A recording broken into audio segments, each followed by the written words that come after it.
It pays off when we keep God focused, not allowing anyone or anything to take him out as first place in our hearts, first by staying in his favor, and second by remaining in his love.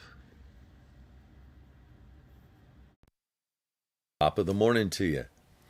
When we read about King Hezekiah in 2 Chronicles chapters 29 through 32 with the eyes of love, determined to get to know God better, we discover a secular king who's completely devoted to God.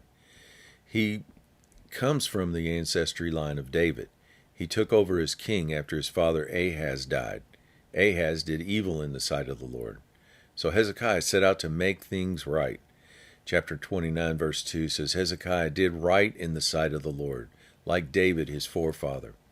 He focused on repairing the temple by cleaning out any remnant of idol worship.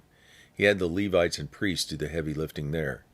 Once complete, Hezekiah sent out an invitation to all of Israel to come to Jerusalem to celebrate Passover again.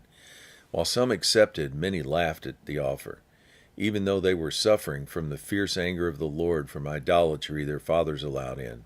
Hezekiah tried to remind them this was very possible because, chapter 30, verse 9, the Lord your God is gracious and merciful if you return to him.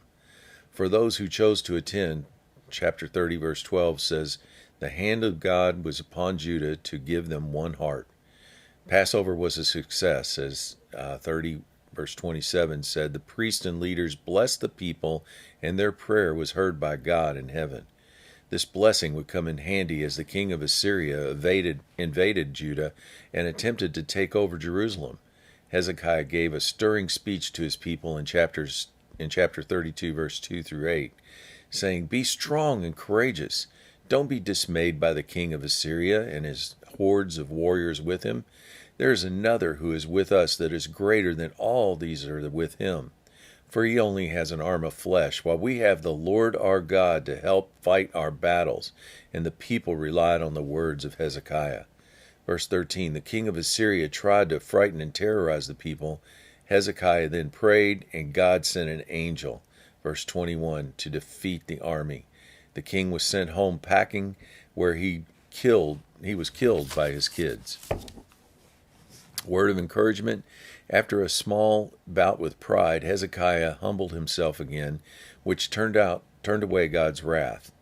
Verse 30 says, Hezekiah then prospered in all his works, showing that it pays off to hold God in high regard, making sure we keep him first in our lives and quickly repenting the moment we get off track. Have a great day.